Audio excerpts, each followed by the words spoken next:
The sun beat down on the muddy banks of the great river, baking the cracked earth until it shimmered.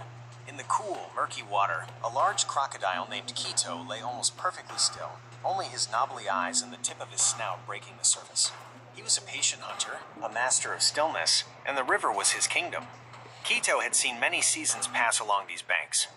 He remembered when the river was higher, when the trees grew closer to the water's edge, and when the clumsy two-legged creatures, the humans, were fewer and farther between. Now their scent was more frequent, their noisy contraptions sometimes disturbing his peaceful vigil. One sweltering afternoon, a small monkey, no bigger than Quito's head, scampered down to the riverbank. It chattered nervously, its bright eyes darting around as it reached for a low-hanging branch to swing across the water. Quito watched, his ancient instincts stirring.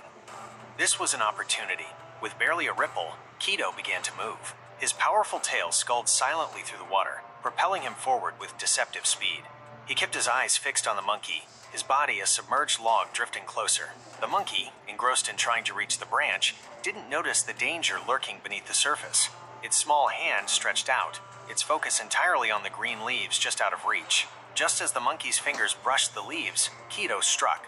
The water exploded as his massive jaws snapped shut with terrifying force. The monkey let out a startled squeak, its small body disappearing in a swirl of muddy water. Quito retreated to a shaded bank, the small meal settling in his gut.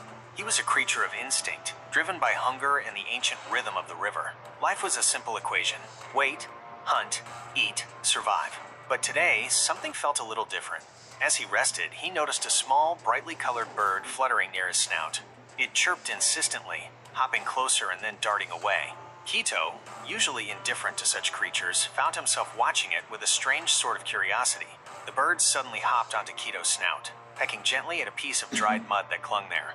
Quito remained still, surprised by the creature's boldness.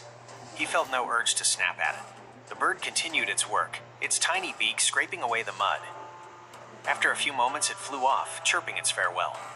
Quito watched it go, a flicker of something unfamiliar in his reptilian eyes. As the sun began to dip below the horizon, painting the sky in fiery hues, Quito returned to the water. The river flowed on, carrying its secrets and its life. He was a part of that flow, a silent guardian of its depths. He didn't understand the brief interaction with the bird, but it had been a small interruption in the usual order of his day. Perhaps, even in the heart of a cold-blooded predator, there was room for a moment of unexpected connection, a tiny ripple in the vast, ancient river of life. He settled back into his stillness, the sounds of the twilight river, his only companions, the memory of the small, bold bird, a fleeting, curious warmth in the cool of the evening.